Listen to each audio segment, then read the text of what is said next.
Hey guys, it's Agatha here with another video.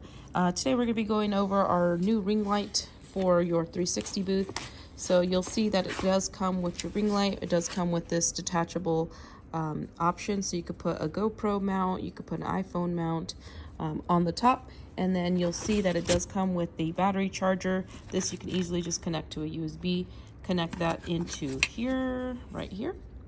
And then you'll just slide these batteries in. So you'll see that it has two little prongs. Just meet those in there and lock it in. So we do have these. It does have some charge in it right now. So what I'm going to do is just install these really quickly so you can see how easy it is to install those. That's all you need to do. You'll see on the left and the right hand side. So on the right hand side, you'll see your off and on button. So you're just going to hit on and just slide that up. And there we go. So we have this on. Now, as you can see, there's another little option to dim. So I'm going to just dim it down, and you can go into just turn that off. So as you intensify it, it gets brighter. And on the left side, you'll see here, it's a little screen.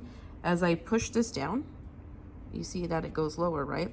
And it turns more of a yellow tint. So if you ever want to go yellow light, you can. If you want to go white, just go back up and it'll go solid white. That's what we normally shoot when we're doing our 360s.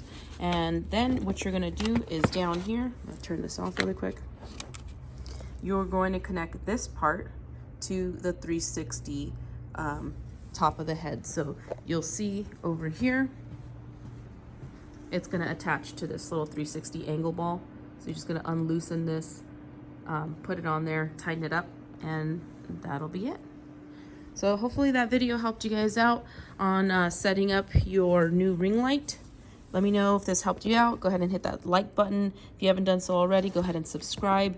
That way you can get any notifications once we release new videos. Cool. Awesome, guys. Thanks. I'll see you in the next video.